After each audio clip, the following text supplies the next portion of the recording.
News 14 বাংলার পক্ষ থেকে সবাইকে জানাই স্বাগত। তো দর্শক, আজ নিয়ে এসেছি একটা অন্য রকমের নিউজ। সেটা হচ্ছে আপনারা অবগত, সামাজিক যোগাযোগ মাধ্যমে দেখতে পাচ্ছি বঙ্গ টিভি ইউটিউবার আর আপনার সাংবাদিক বলুন, যাই বলুন না কেন, নাম হচ্ছে রোজিনা রহমান। সম্প্রতি দেখতে পাচ্ছি এই রোজিনা রহমান তিনি দেবাকর দেবনাথ নামে একটা ছেলেকে তিনি ফেসবুকে মেসেজ করে বলেন যে তোকে গরুর মাংস খাওয়ানোর দরকার ছিল। এই কথাটা সেই দেবনাথ দেবাকর অর্থাৎ জাগরণ হিন্দু বলে একটা ইউটিউবারের তিনি ভিডিও পোস্ট করেন। তিনি বলেন, তিনি চঞ্চলকর দাবি করেন, তিনি বলেন যে ব্রিগেড ময়দানে যে আপনার গীতা পাঠের অনুষ্ঠানে যে একটা প্যাটিসোলা নিয়ে চঞ্চলকর ঘটনা আমরা সাক্ষী হয়েছিলাম, যে একটা গরিব অসহায় ফেরিওয়ালা, ফেরিওয়ালা ভেজ নন ভেজ তিনি বিক্রি করতেন, আর সেদিনে তার বিক্রি হয়নি টোটাল। সেই সূত্রে করে তাকে মারধর করা হয়, তাকে উঠবোস খাওয়ানো হয়। কেন না, তার অপরাধ ছিল প্যাটিস বিক্রি করতে গিয়ে। তো দর্শক, যে কথাটা বলতে এসেছি, এই বিষয়টা আপনার বঙ্গ টিভির রোজিনা রহমান তিনি নিউজ করে বলেছিলেন যে এই প্যাটিস বিক্রেতার উপরে যে অত্যাচার হয়েছে এটা সত্যি মানব বিরোধী, আর এটা অমাঞ্চকর, এটা মেনে নেবার মতো নয়। তিনি এটা তীব্র নিন্দা জানিয়েছিলেন।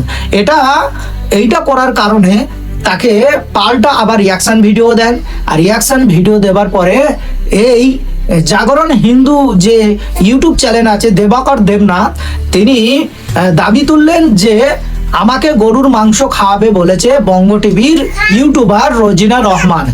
তো ইউটিউবার রোজিনা রহমান তিনি সম্প্রতি আমরা ভালো করেই জানতাম তিনি শাসকের সমালোচনা করতেন। তিনি বিজেপির কোনো করা অপরাধ তার চোখে পড়তো না। তো হঠাৎ করে কি এমন হয়ে গেল যার কারণে আজকের বিজেপির নেতারা পর্যন্ত এই রোজিনা রহমানকে কি করলেন, তানার এআই দিয়ে তারা ছবি বানিয়ে বোরকা পরিয়ে দিলেন। যে বোরকা না পড়ার কারণে তাকে মাওলানা ইয়াসিন তাকে বলেছিল যে সে নাকি রোজিনাকে একটা দেহ ব্যবসায়ী মনে করে, আর সেই দেহ ব্যবসায়ী মনে করে বলে সেটা নিয়ে অনেক কেল্লা হয়েছিল। দর্শক, বলার উদ্দেশ্য এটাই, সেই মাওলানা ইয়াসিন ধর্মগুরু তিনি ওয়াচ করে বেড়ান, তিনি রোজিনার নামে বলেছিলেন। কেন না, তিনি বেপর্দায় রিপু করে বেড়াতেন, ইউটিউবার ছিলেন। তো হ্যাঁ, যারা ইউটিউবার হয় তাদের নিজস্ব ব্যক্তিগত কালচার থাকে, সেটা জাতিতে হয় না। সে তার ভালো লেগেছে, সে আমভাবে চলাফেরা করতে পারে, তার ব্যক্তিগত ব্যাপার। সে ধর্মেই সে মুসলমান, কিন্তু কর্মেতে যে তাকে হিজাব করে চলতে হবে সেটা সে মানে না, সেটা তার ব্যক্তিগত মত। কিন্তু এই দেবাকর দেবনাথ তিনি ভিডিও পোস্ট করে বলছে রোজিনা আমাকে গরুর মাংস খাওয়াবার হুমকি দিয়েছে। আমি কি রোজিনাকে তার ধর্ম নিয়ে কোনো কথা বলেছি? দর্শক, পয়েন্টটা হচ্ছে এটা, আমরা আগে এই বঙ্গ টিভি রোজিনা রহমানের মুখ থেকে শুনবো, তারপরে এই বিষয়ে কিছু কথা আলোচনা করব। ততক্ষণ আপনারা নিউজ 14 বাংলার সঙ্গে থাকুন, সাথে থাকুন। নমস্কার দর্শক, আমি রোজিনা রয়েছি আপনাদের সঙ্গে। যে বিষয়টা এখন আমি বলতে এসেছি, কালকে আপনারা আমার কথাটা দেখেছেন, বুঝেছেন, তারপরে আমাকে বারবার প্রশ্ন করা হচ্ছে যে আপনি কি দিবাকর হিন্দুকে আপনি গরুর মাংস খাওয়ানোর কথা বলেছেন। আমি বলছি, আপনাদেরকে বারবার বলছি, কালকেও ক্লিয়ার করে দিয়েছি, নাম না করলে আপনারা হয়তো বুঝতেও পারবেন না। আমি এরকম ধরনের কোনো মন্তব্য করিনি। উনি আমার নামে একটা ফেক প্রোফাইল বানিয়েছে, রোজিনা জার্নালিস্ট, তাতে ছবি আমার দিয়েছে, নামটাও রোজিনা জার্নালিস্ট করেছে, এআই দিয়ে আমার সাথে ছবি, দেবাংশুর সাথে ছবি করেছে, প্যাটিস দিয়ে ছবি করেছে, বিকিনি দিয়ে, শুয়োরের মাংস দিয়ে ছবি করেছে, করে বিভিন্নভাবে পোস্ট করছে এবং এমন একটা সেন্টিমেন্ট নিয়ে খেলছে। যে খবরটাই আপনাদেরকে বলেছেন যে আমি ওকে গরুর মাংস খাওয়াবো বলছি, সেই খবরটাই যে আমাকে বোরখা পরিহিত যে ছবি দিয়েছে। আপনারা রোজিনাকে দেখেছেন, আমি কখনো ওরকম ধরনের পোশাক আমি পরিনি। আমি এই চুল খোলার জন্য কার্যত একটা লিপ জেল মাখি আমি, তার জন্য আমাকে দেহ ব্যবসায়ী শুনতে হয়েছে আমাদেরই ধর্মগুরু ইয়াসিন মৌলানার থেকে, যে চুল খুলে থাকে মেয়েটা কেমন। আমি বলছি ওই এআই করে যে ছবিটার পোস্টারটা, যে খবরটা আপনাদেরকে পরিবেশন করা হচ্ছে, তার পোস্টারটাতেই এআই করে একটা ছবি দেওয়া হয়েছে, এআই করে বোরখা পরিয়ে। তবে তো আপনাদের কাছে রগে খবর পরিবেশন করা সুবিধা হবে, তবে তো আপনাদের কাছে রগে মানে বোরখা পরা, গরুর মাংসের যোগ, আপনারা পরিষ্কার হয়ে যাবেন। তাহলে আপনাদেরকে ধর্মীয় সেন্টিমেন্ট নিয়ে খেলে একজন ভিউয়ার্স কুড়ানোর চেষ্টা করছে, ফলোয়ার্স কুড়ানোর চেষ্টা করছে, মানসিকভাবে আমাকে টর্চার করছে। আপনারা কমেন্ট বক্সে এসে লিখছেন ও এটাই চাইছিল, নিজের নাম করানোর চেষ্টা করছে। আমি বলছি রোজিনা ছাড়া একটা ভিডিওই যদি ওর ভিউ হয় আপনারা আমাকে বলে দেবেন, এইটুকু। সৎভাবে কাজটা করি দর্শক। আমি আপনাদেরকে অনেক দিন আগেই বলেছি, আমি কোনো বিজেপি নেতার টাকায় বঙ্গ টিভি চালাই না, আমি নিজের মতো চালাই। কিন্তু যখন দেখছি ব্যক্তি রোজিনা আক্রমণ হচ্ছে, শুধুমাত্র তরুণ জ্যোতি ছাড়া আমি আমার পাশে কাউকে পাইনি। আমি যখন রাজ্য সরকার অর্থাৎ তৃণমূল কংগ্রেসের সর্বশ্রেষ্ঠ প্রধান মাননীয় মুখ্যমন্ত্রী এবং তার দলের সমালোচনা করি, তখন বিজেপি নেতারা বাহবা জানায়। রাইট, এটা হচ্ছে 1 নম্বর পয়েন্ট। দ্বিতীয় পয়েন্ট, তিনি বললেন যে আমি যখন বাবরি মসজিদ ভেঙে যখন রাম মন্দির তৈরি করা হয়েছিল, তখন আমি যখন নিউজ করেছিলাম, তখন আমাকে বিজেপির নেতারা বাহবা জানিয়েছিল। এটা 2 নম্বর পয়েন্ট। 3 নম্বর হচ্ছে, যখন আমি রাজ্য সরকারের কোনো ভুলগুলো তুলে ধরি, তখন কিন্তু আমাকে বিজেপির নেতারা তখন আমাকে সাপোর্ট করে। আজকের একটা প্যাটিসোলা সে ব্রিগেডের গীতা পাঠ করার একটা অনুষ্ঠান করা হয়েছিল। তা সেই অনুষ্ঠানে লক্ষাধিক কণ্ঠে গীতা পাঠের অনুষ্ঠান ছিল। তা সেটা খোলা মাঠে হয়েছিল। দর্শক, ভাবার বিষয় আছে, এটা কোনো মন্দিরে হয়নি, আর এটা বেসিক্যালি কোনো ধর্মস্থানে হয়নি, এটা হচ্ছে ব্রিগেডের ময়দানে। তো যেখানে দেখবেন কোনো অনুষ্ঠান হয়, সেখানে পাবলিক প্লেসে হলে সেখানে লজেনওয়ালা, বাদামওয়ালা, আপনার মটরওয়ালা, প্যাটিসওয়ালা, বিভিন্ন ধরনের ব্যাপারীরা আসে, আর সেখানটাই তারা ওইগুলো বিক্রি করে তাদের পেট চালান। তো এগুলো তো থাকবে, এগুলো তো আছে। আপনার যদি খাবার না ইচ্ছা হয়, আপনি তাকে বলবেন যে ভাই বিক্রি করেন না, কিন্তু সে বিক্রি করেছে, এটাই তার অপরাধ। নন ভেজ, ভেজ বড় কথা না, আমি খাবো না, তাড়িয়ে দেবো, দিলেই তো হয়। কিন্তু প্যাটিসগুলো ভেঙে দিলেন এবং তার ইনকাম, সারাদিনের ইনকামটা মরে গেল। তাকে অপমান করলো, ভিডিও করলো, কারা করলো? RSS করলো। এই গীতা পাঠের যে একটা শ্রদ্ধার জায়গা ছিল, একটা পবিত্র স্থান মনে করতেন, কিন্তু এই পবিত্রতা কি শেষ পর্যন্ত রক্ষা করতে পারলেন? দর্শক, করতে পারলো না। কেন?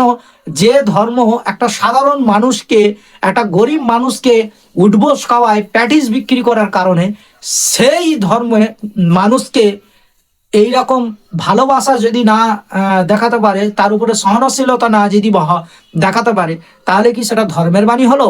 অবশ্যই বেদ বা মহাভারত বা গীতা কোনোদিন এই ওই প্যাটিস বিক্রি করার অপরাধে তাকে কান ধরে উঠবোস করার কথা কোনোদিনও বলে না। এটা তাদের স্বার্থচারিত্রতা, হিংসাত্ব ছড়াবার জন্য পশ্চিমবাংলায় একটা সাম্প্রদায়িক ইস্যু তৈরি করার জন্য এটা করেছিল। আর সেটাই রোজিনা রহমান, বঙ্গ টিভি, সে তো সারা জীবন তিনি বিজেপির ভুল দেখতে পায় না। দর্শক, বলার বক্তব্য এইটাই, তিনি বিজেপির ভুল দেখতে পায় না, তিনি তৃণমূল কংগ্রেসের সমস্ত ভুল তিনি সমালোচনা করেন। সেটা তার ব্যক্তিগত ব্যাপার, সেটা তার ম্যাটার। কারণ তিনি একজন ইউটিউবার, তার চোখে সে কিভাবে খবর করবেন সেটা তার ব্যক্তিগত ব্যাপার। সরকারের ভুল হলে নিশ্চয়ই সব ইউটিউবাররা, সব আপনার সাংবাদিকরা, তারা সরকারের ভুলগুলো তুলে ধরবেন, যাতে করে সরকার সেই ভুলগুলো সংশোধন করে পরেক্ষণে আবার সঠিকভাবে চলার সুযোগ পায়। কিন্তু সরকার যখন ঠিক করে, এই রোজিনা রহমান বঙ্গ টিভি, তখন কিন্তু তার নিউজ চ্যানেলে দেখায় না, বঙ্গ টিভিতে দেখায় না। আর তিনি প্রশংসা করে বিজেপির, তিনি যে নিউজগুলো করেন দর্শক, তিনি বিজেপির মুখপাত্র হিসেবে তিনি বঙ্গ টিভিকে পরিচালনা করেন। কিন্তু হঠাৎ কি এমন হয়ে গেল যে তিনি ভুলে গিয়েছেন? আমি পূর্বের ভিডিওতে বলেছিলাম, RSS দেশের জন্য ক্ষতিকারক, রাজ্যের জন্য ক্ষতিকারক, সমস্ত জাতির মানুষের জন্য RSS ভয়ানক। RSS কোনোদিন কারোর আপন হতে পারে না। যখন রাম মন্দির তৈরি হয়েছিল দর্শক, বাবরি মসজিদ ভেঙে সুপ্রিম কোর্টের রায় ছিল, তখন সমস্ত ইউটিউবাররা দেখিয়েছিল, আমরাও আমাদের চ্যানেলে দেখিয়েছিলাম। তখন ওই বিজেপির নেতাগুলো রোজিনা রহমানকে সাপোর্ট করে, আগিয়ে চলুন, আপনার পাশে আমরা রয়েছি, এই রকম কমেন্ট করেছিল, বঙ্গ টিভিকে উৎসাহিত করেছিল। যখন মুর্শিদাবাদের বেলেডাঙ্গায় বাবরি মসজিদের ভিত স্থাপন হয়, রোজিনা বঙ্গ টিভি তিনি নিউজ করেছিল, এইটা করাতে তার কাছে কৈফিয়ত নিতে শুরু করলো। তার মানে কি হলো? কিছু মানুষ আছে, তার স্বার্থে যখন টান পড়বে, সে তখন ভয়ানক রূপ দেখাবে। রোজিনা রহমান, আপনি হয়তো ভুলে যাচ্ছেন, কারণ RSS পরিচালিত যে কোনো জিনিস অতি ভয়ানক হয়।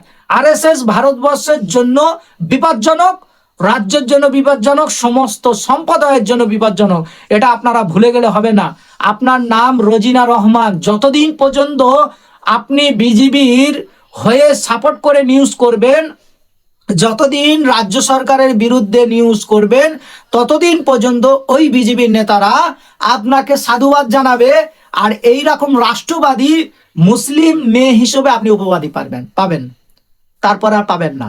তারপরে আপনাকে ব্যবহার করা হয়ে গেছে, এইবারে আপনাকে এআই দিয়ে আপনার ছবিটাকে বিকিনি পরিয়ে দেওয়া হবে। এটা আমার কথা না দর্শক, এটা নিউজ 14 বাংলার কথা নয়, এটা হচ্ছে রোজিনা রহমান বঙ্গ টিভির কথা। তিনি নিজেই বলেছেন, আপনারা শুনেছেন, যে আমার ছবি বিজেপির নেতারা এআই দিয়ে বিকিনি পরিয়ে দিয়েছে। আমি শুকরের মাংস দিয়ে টিফিন করছি, সেটা পর্যন্ত এআই দিয়ে তারা উপস্থাপনা করেছেন। আচ্ছা, কদিন আগে বিজেপির নেতা নেত্রী তারা কি বললো না, অভিষেক ব্যানার্জির যে ডিজিটাল যোদ্ধার বিরুদ্ধে তারা অভিযোগ তুললো নাকি না, তারা 3 জন বিজেপি নেতা নেত্রীদের বিরুদ্ধে বললেন যে এআই দিয়ে আমাদেরকে একটা কুলসিত করেছে। আচ্ছা, এটা হচ্ছে ডিজিটাল যোদ্ধাদের কাজ।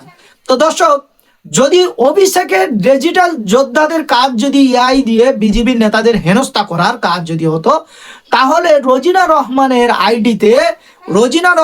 আইডিতে রোজিনাকে বিকিনি পড়ালো যে বিজেপির নেতার আইডিতে, সেটা শেয়ার করলেন, সেটা কি অভিষেকের ডিজিটাল যোদ্ধাদের আইডিতে পেল? তাহলে রোজিনা রহমান কি বললো? রোজিনা রহমান বললেন যে বিজেপির নেতারা করেছে, কোনো তৃণমূল কংগ্রেসের কোনো নেতা নেত্রী বা কর্মী আমাকে এআই দিয়ে বিকিনি পড়ায়নি। দর্শক, বলার বক্তব্য হচ্ছে, রোজিনা রহমানকে আমি এটাই বলতে চাই যে আপনি যখন ইউটিউবার, তা আপনাকে একটা কথা বলি, আমি একজন ইউটিউবার হয়ে আপনাকে একটা আদেশ দিই, আপনারা মনে রাখবেন। আমি পূর্বেও বলেছিলাম যে আপনি যে দলের হয়ে নিউজ করেন, সেই দল শুধু আপনার ব্যবহার করবে। কারণ আমাদের দেশ যখন স্বাধীন হয়েছিল 1947 সালে 15ই আগস্ট, যখন দেশ স্বাধীন করেছিল, তখন ভারতবর্ষের মায়ের সন্তানরা 62 লক্ষ মানুষ জীবন দিয়ে তবে ভারত স্বাধীন হয়েছিল। কিন্তু এই 62 লক্ষ মায়ের সন্তানরা যে রক্ত দিয়ে দেশ স্বাধীন হয়েছিল, কিন্তু এই ভারতবর্ষে থেকে ভারতবর্ষেই খেয়ে ভারতবর্ষেই পড়ে ইংরেজদের সাথ দিয়েছিল এই নাথুরাম গডসের সন্তানরা, তারা হচ্ছে আরএসএস। আর সেই আরএসএস এর 100 বছর পূরণ হলো, তাদের একটাই লক্ষ্য, তারা হিন্দু রাষ্ট্র বানাবে ভারতবর্ষকে। রোজিনা রহমান ভুলে গেলে চলবে না, সেখানে কত রোজিনা এলো আর গেল, তাদের কোনো যায় আসে না। আপনাকে যত ছোট করতে হয় করবে, তাদের একটাই লক্ষ্য, ভারতবর্ষটাকে তারা হিন্দু রাষ্ট্র বানাতে হবে, এই তাদের লক্ষ্য। আপনি যদি তাদের হয়ে যদি হিন্দু রাষ্ট্র বানাবার সাহায্য করেন, তাহলে আপনি রোজিনা রহমান থেকে তাদের রোজিনা মালিক হয়ে যেতে পারেন। আর না হলে রোজিনা রহমান আপনাকে ভিকিনি পড়ানো হবে, আপনাকে শুকরের গোস্তের খাবার টিফিনের সামনে এআই ভিডিও করে আপনার ছাড়া হবে, আপনার যত ছোট করতে হয় তাও করবে, হিন্দুদের বিরুদ্ধে আপনাকে লেগিয়ে দেওয়া হবে। এগুলো আমরা আগেও বুঝেছি, আর এখনো বুঝছি, আর ভবিষ্যতে বুঝবো। কারণ সাংবাদিক হলে নিরপেক্ষ হতে হবে। যেমন শাসকের সমালোচনা করেন আপনি, তেমন শাসক যখন ভালো কিছু করে তখন আপনার নিউজ চ্যানেলে আপনারা দেখান না। অবশ্যই নিরপেক্ষ নিউজ এডিটর হওয়ার চেষ্টা করুন এবং আরএসএস থেকে সতর্ক থাকুন। বিজেপি যে অপরাধমূলক কাজগুলো করে আপনার চ্যানেলগুলো দেখায় না।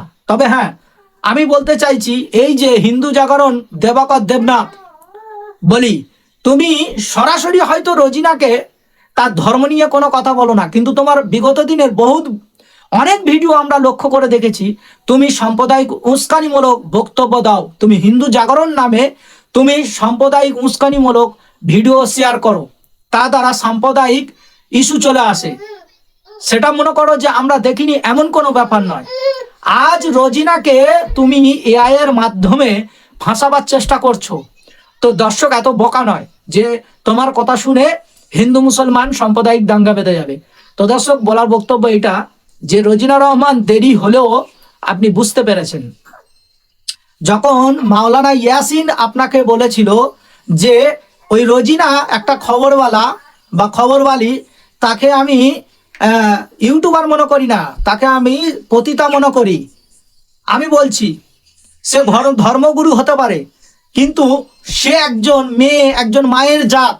রোজিনা, আপনি বিজিবির হয়ে নিউজ করেন, তারপরও বলবো যে একটা মেয়েকে এই ধরনের লকআপ দেওয়া কারোর অধিকার নেই। কারণ এটা গণতন্ত্র দেশ ভারতবর্ষ, এখানে কে কি পড়বে, কে কি খাবে, কে কি করবে সেটা তার পার্সোনাল ম্যাটার। সে সেইভাবে চলাফেরা করতে পছন্দ করে। সে মুসলমান বাড়ি জন্ম হয়েছে বলে তাকে বোরকা পরে চলতে হবে, হিজাব পরে চলতে হবে, সেরকম কোনো ব্যাপার না। সেটা তার পারিবারিক শিক্ষা, যার যেমন শিক্ষা সে সেইভাবে শিক্ষা নিয়ে সে বড় হয়েছে, সে নিউজ করছে। তার জন্য তাকে পতিতার সঙ্গে তুলনা করা যায় না। ওটাই ইয়াসিন বলেছিল, ভুল বলেছিল, তার তীব্র নিন্দা করি। কিন্তু এখন রোজিনা রহমান, আপনাকে বলতে হবে, যদি আপনি এই ভিডিওটা দেখে থাকেন, তাহলে আজ বিজিবির যে নেতা কর্মীরা আপনাকে বিকিনি পড়ালো, এ বিষয়ে আপনার বিজিবি নেতারা কি আপনার সাথ দিচ্ছে, কি এর প্রতিরোধ করবে? এটা একটু দেখার বিষয় আছে দর্শক। তো যাই হোক, ভিডিওটা অনেক লম্বা হয়ে গেছে, বেশি কিছু বলবো না। তবে আমি বলবো যে একটা মেয়ে, একজন মায়ের জাত, বঙ্গ টিভি রোজিনা রহমান, সে যে বুঝতে পেরেছে তার জন্য তাকে অসংখ্য ধন্যবাদ। তবে সত্যি নিউজ করলে আমরা নিশ্চয়ই প্রত্যেক ইউটিউবার আপনার সঙ্গে আছি। আপনি নিরপেক্ষ নিউজ করবেন।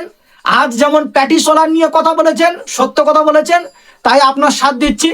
কালকেরও আপনার সঙ্গে সাথ দেবো, যতদিন পর্যন্ত আপনি নিরপেক্ষ কথা বলবেন। যখন অন্যায় করবে শাসকের সমালোচনা করবেন। আবার বিজিবি যদি অন্যায় করে, বিজিবিরও সমালোচনা করতে হবে আপনার। চালনা না করলে তখন কি হবে? শুধু তো সবাই তো আপনাকে বিজিবির দালাল বলবে।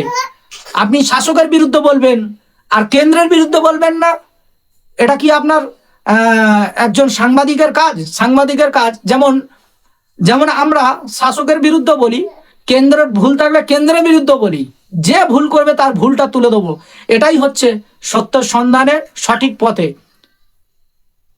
এটাই হচ্ছে নিউজ এডিটরদের কাজ, এটাই হচ্ছে ইউটিউবারদের কাজ, এটাই হচ্ছে সাংবাদিকদের কাজ। যেখানে অন্যায় সেখানে ইউটিউবাররা, সেখানে সাংবাদিকরা। তো দর্শক, যাই হোক, ভিডিওটা কেমন লাগলো আপনারা কমেন্ট বক্সে এসে জানাবেন।